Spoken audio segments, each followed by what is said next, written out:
May the words of my mouth and the meditation of our heart be acceptable to you, O God, our rock and our redeemer. Amen. Please be seated. A group of people started their journey to the east. A man called Leo accompanied this journey with a group as a servant with his lovable soul spirit and as well as his extraordinary presence. At a particular time, Leo disappears and the entire group falls in disarray and they stop their journey. After a long time, people saw Leo again. Then they realized that Leo was the true leader, serving them to achieve their best as individuals and as a group. Although he did nothing overtly that can be called leadership in the traditional way. The term servant leadership emerged from this above story, which we can see in the cover art, a short novel of Herman Hesse's Journey to the East by Robert Greenleaf in the late 1970s. According to Greenleaf, the servant leader is servant first, as Leo was first portrayed in this novel. In Philippians 2:7, we can see Jesus, the Son of God, first humbled himself as a servant on this earth. And Jesus himself said in Mark 10:45, the Son of Man came not to be served, but to serve. Even lots of servant leaders emerge in Old Testament times to lead and guide the peoples of God. But the Jesus, the Son of God, who turned himself into a servant in human form, is always the first and best model for servant leadership. But here disciples saw Jesus as political Messiah rather than a suffering Messiah. To break this image, Jesus again started to share his second passion narrative to his disciples about his death and resurrection in his ministry in Mark 9:32. But the disciples again failed to understand Jesus' sharing about his vision and mission. Lack of understanding and lack of interest in Jesus' ministry are the major problem that happened in the disciples' lives. Whenever Christian ministers do not know God's mission and vision in their lives, then only they encounter confusion and problems in their ministry. For example, even disciples' normal arguments and discussions also end up with the greatest arguments among themselves. Here, Jesus used servant leadership as a tool to teach about his mission and vision to his disciples and to solve the problems regarding the greatness among them. Servant leadership, a solution for all crises. The red pericope of the gospel takes place in Capernaum, the Galilean village from which Peter, Andrew, James and John came, and in which Jesus also healed Peter's mother-in-law. Many scholars find this Mark 9:33 entrance into Capernaum is categorical, that is religious teaching in nature. Structurally, the passage in its present form has two subsections. The discussion of greatness in 9:33 to 35 and the exhortation to receive children in 9:36 to 37.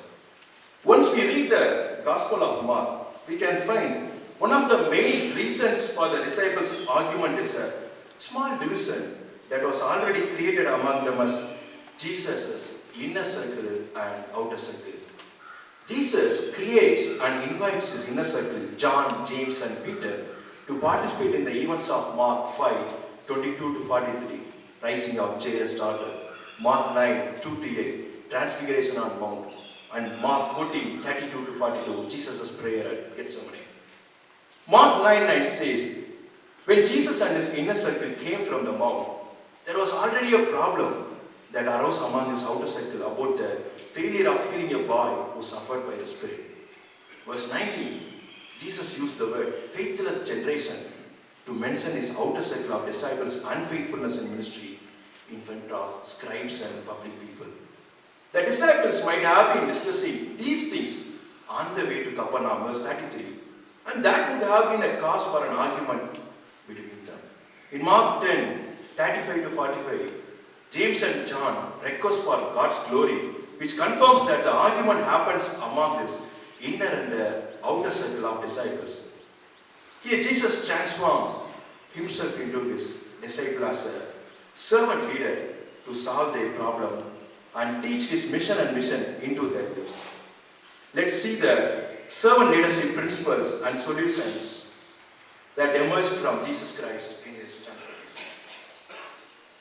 Servant leadership, a call to serve others. Servant leadership, a call to serve others. According to Greenleaf, the servant leader is servant first. Here, the first transformation from Jesus Christ is to teach how to serve others. In the Bible, we can see Jesus not only serves the common people, but also his disciples through his different servant leader principles like listening, healing, and comforting. Listening is the first step to serving others. A good leader is a good listener. Once Jesus and his disciples are in the Peter's house together at Capernaum, verse 33, Jesus asks his disciples what they have been discussing on the way in Tehodo. Usually, leaders will like to lead their team in front, not behind. So most of the time, leaders don't want what is happening behind the team. But here, Jesus started to lead and listen to his disciples, not in front, rather than behind them to think beyond the day-to-day realities. Generally, listening is a major tool that helps us to understand the things happening around us. The listening skills of Jesus helps us to understand the arguments that newly arose among his disciples. As a Christian minister, we have to listen to our church and their problems and their understanding of mission and vision of God in their lives. The next transformation from Jesus here is a healer. Servant leaders are not only the good listeners, but also the good healers. The act of Peter's mother-in-law in Mark chapter 1, 29 to 31 shows the first victory of Jesus to his servant leadership. As soon as he was cured, she immediately started to serve them. This action of Peter's mother-in-law might give big confidence to Jesus to apply servant leadership principles in his ministry. The main character of servant leader is to help and solve the problems of others in their relationship at the starting stage itself. Most of the time, as a Christian minister, we forget to solve the newly arisen problems in our church at an early stage. As a result, it causes problems among all church people physically as well as mentally. Verse 34 says, they were kept silent to answer Jesus' question. It shows this argument affected them mentally and they are very disturbed and not ready to answer Jesus' question. Here, Jesus tries to solve this mental problem among his disciples by voluntarily involving himself by asking a question to them. Even in our church, lots of people will come up with mental problems. It's a time to think about our responses to them through our counseling and our sermons. And here, Jesus comforts his disciples by dealing with this problem in private houses, not in public.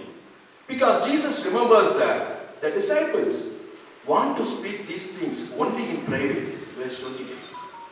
And Jesus did not point any disciple's name to solve this argument directly, even though Jesus knows from whom this problem came. That's one of the best principles of servant leadership. As a Christian minister, through our sermon, we have to give God's hope to our people. And we don't have to corner anyone through our sermons in the altar. Mother Teresa is a great example of a servant leader. She dedicated her entire life to serving other people. She also showed Jesus' characteristic of servant leadership like empathy, healing, comfort, awareness, persuasion, commitment to the growth of other people and building a community through her ministry. Now we'll move on to second point. Servant leadership, a call to break ourselves and sustain others. Servant leadership, a call to break ourselves and sustain others. In Mark 14, verses 22 to 24, we can see, during the Last Supper, Jesus took bread and broke it, gave it to them and said, take, this is my body. The next transformation of Jesus is to break himself to build a community of disciples as well as to teach them about his mission and vision.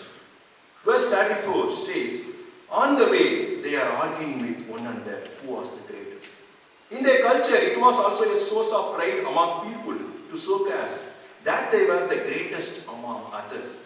If a person is great, lots of people will follow the person and they will respect them a lot, which we can see from Simon, who amazed Samaria in Acts 8, 9 to 11. The Judas in Acts 5:36, of course in Jesus Christ's ministry. The Gospel of Thomas, extra-canonical saints, version of the discussion says clearly that the issue raised among the disciples was an argument about who would rule the community after Jesus has departed. Disciples also have prayed in being great like Jesus. We can see the angel of God, Gabriel, explains the birth narrative about Jesus Christ in Luke 1:32, like, he will be great. It shows disciples need the image of Christ and the position of Christ in their ministry. In Mark 10:39, James and John directly said to Jesus, they can drink and be baptized like Jesus, so that they could sit at Jesus' right and left hand in his glory. This clearly shows that they are ready to take the seats of Jesus after his death. Once disciples started to fight for greatness, Jesus didn't say it was wrong. Rather, he taught, who can be great? He sat down with the rabbinic teaching method and said, whoever wants to be first must be last of all and servant of all. Generally, those who get first are always considered the greatest in this world. But here, Jesus' teaching turns this upside down. Jesus knows that those who are getting first in this world are usually not ready to leave their place for anyone. These inner circle disciples are also using their opportunities to showcase their dominance over the outer circle to withstand their position. You can see in Mark 10:37. Even now, churches and Christian educational institutions are encouraging ranking systems to nurture biblical thoughts by conducting lots of competitions. But the problem here is that most of them who get first in the competition are more interested in getting the first prize and the name greatest of all time than in learning the Bible. At the same time, they are not ready to give their place or name to anyone which they have been getting for a long time. It is also applicable to church communities. We are always grateful to see ourselves, not others. Of course, this kind of ranking system does not create any problems among ourselves openly. But when Christian ministers of the church started to forget the vision and mission of the God in their lives and ministries, then these things are also end up with the big issues among themselves and in their ministry. Jesus didn't say greatness was wrong. Rather, he said indirectly that those who want to become great have to accept others and give opportunity to others as well. Verse 37, Jesus took a child and said, whoever welcomes this child in his name welcomes Jesus. Whoever welcomes Jesus, they are welcoming God, the Creator. Children were the oppressed community at that time. Jesus taught his disciples to accept other people, particularly oppressed people, into their ministry through this incident. If you are ready to give us solidarity to oppressed people in our churches, means we are ready to welcome Jesus. However, most dominant structures do not allow opportunities for Dalits and other minority peoples in the churches as well as in society. But in Christianity, according to Jesus, that could not be the case. We have to accept everyone with no differences. Another explanation for Jesus' inviting children into their midst is to teach his disciples how Jesus accepted his disciples in their early stage. Like these children, most of disciples didn't have any recognition or any image in society before they were hired by the Messiah as his disciples. It's an invitation for all disciples to rethink their past lives and Jesus' call towards his ministry. Verse 35 says, whoever wants to be first must be last of all and servant of all. This is a repeated call to disciples to break themselves to become like a Jesus as a servant leader who came not to be served but to serve. In Revelation 1:17, Jesus says, I am the first and last. It shows Jesus is breaking his image to empower his disciples' lives to help them achieve the greatest like him.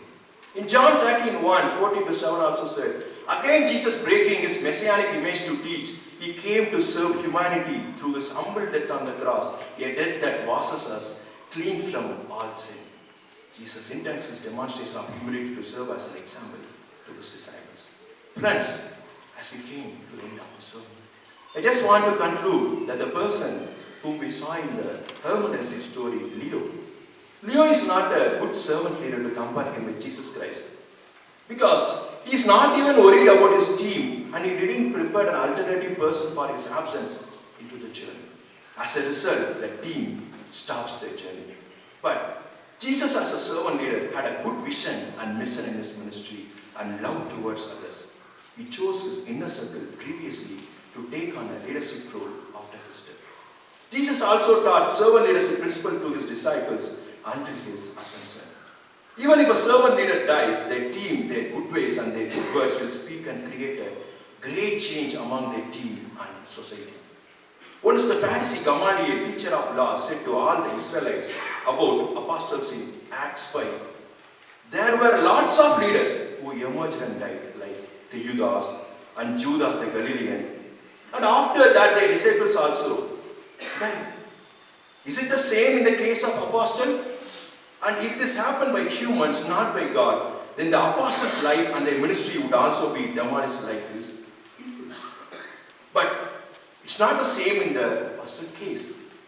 It is because of the servant leadership of Jesus Christ, his vision and his principles in that today's Christianity is rooted. Friends, the success of our ministry is even in our absence. Our ministry has to be run automatically by our visions, missions, and plans which we applied already in our presence. Let's live as a servant leader and build the ministry of God. May God bless us all.